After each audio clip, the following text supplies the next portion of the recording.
I'm Craig Utzig. I'm today representing the Kootenay Center for Forestry Alternatives and describing a project that's been received some funding from the local conservation fund for the past 3 years, and that's the North Kootenay Lake Water Monitoring Project. The Watershed Monitoring Project, of course, is focused on better understanding of smaller watersheds in the area. We actually have 3 different types of monitoring we're doing. We're doing stream flow, and we're doing snow monitoring through a couple of snow courses, and we also have 3 climate stations where we're monitoring temperature and precipitation. And as well as stream flow, we're also looking at water temperature. As you can see from the map in the center, our sites are concentrated in the north end of Kootenay Lake, but in fact it represents an area much broader, extending over into the Slocan and into the Arrow Reservoir area, because those areas all have similar climates to the area that we're monitoring. Specifically, the project includes 7 different creeks, 2 on the east side of the lake in Johnson's Landing, one Kootenay Joe Creek, and the other one Gar Creek, where the Johnson's Landing landslide occurred back in 2012. And as well, we're doing Davis Creek, which drains into the fan on which Lardo is situated. And our 2 snow courses, one is Lost Ledge, which is just south of the Davis Creek area, and the other one is at the top end of Kootenay Joe Creek on the east side.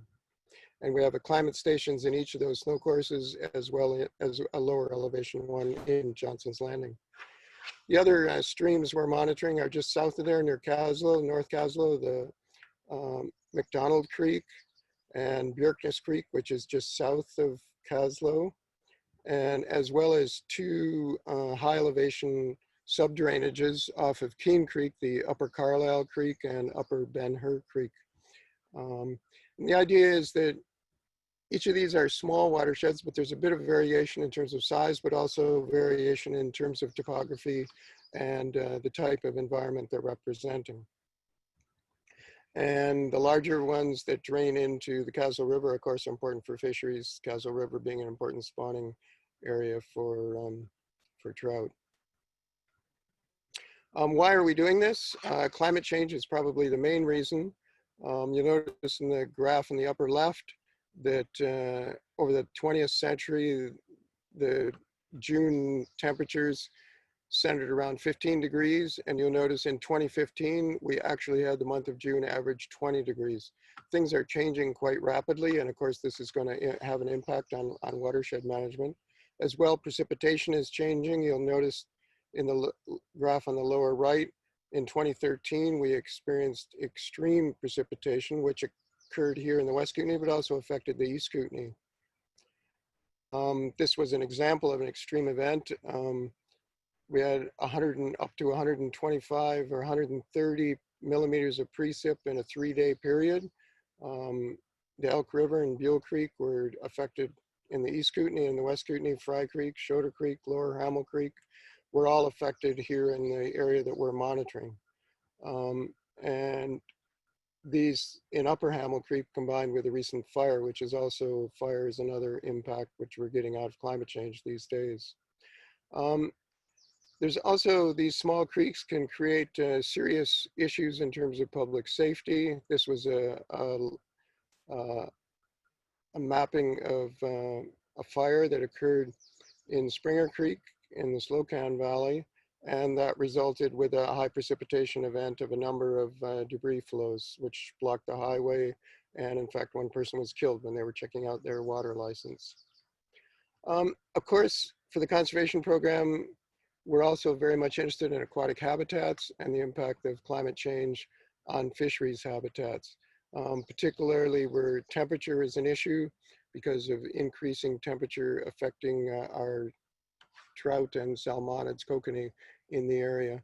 And climate change has lots of other impacts on fisheries habitat as well, which are the kinds of things that we're trying to get more data to understand what's changing and what we might be able to do from a management perspective to try and improve those habitats as climate change rolls out. The other reason we're doing this is the provincial government and the federal government have backed away from managing small streams. All the yellow dots on the map within our area of influence were areas that were active hydrometric stations over the previous decades. And the only ones that remain active today are the 6 red ones. And none of those are on small streams. As you can see in our area of influence, at one time back in the 1950s, there was somewhere around 20 different small streams that were being monitored. And as of the year 2000, none of them are being monitored. And so we're trying to pick up some of that monitoring. Small streams are also important because people draw their water from them.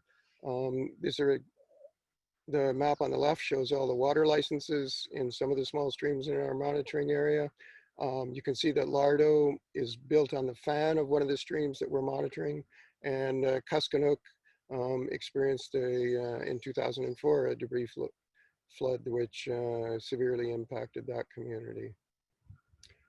So what do we have? We have these series of 7 monitoring sites, and a lot of our work is done with volunteers. What the funding from the Kootenay Conservation Fund allows us to do is to hire a professional hydrologist on contract and a project coordinator to coordinate our volunteers to do work on these various sites. And having the professional hydrologist is necessary to make sure that our measurements are compatible with provincial and federal databases so that they do meet standards that are necessary. We also have our climate stations, which need to be maintained and the data downloaded from those a couple times a year. And the snow courses, we have people that go out on a monthly basis to measure snow depth and the water content of snow. And again, we use volunteers almost exclusively for doing that work. And lastly, what are the community benefits? What is the point of doing this? Well, the idea is to provide this data on small streams. And the data is used for aquatic ecosystem management, understanding what effects are likely to be happening on fisheries and riparian zones. We're looking at water resource planning to make sure that people can maintain their water rights for irrigation or domestic use, and also emergency planning around the potential for floods and debris flows. And lastly, because of our volunteer and education work and presentations like this one today, we do a fair bit of community outreach, and the idea is to educate people more about streams and their importance, and to ensure that our management actually meets our needs.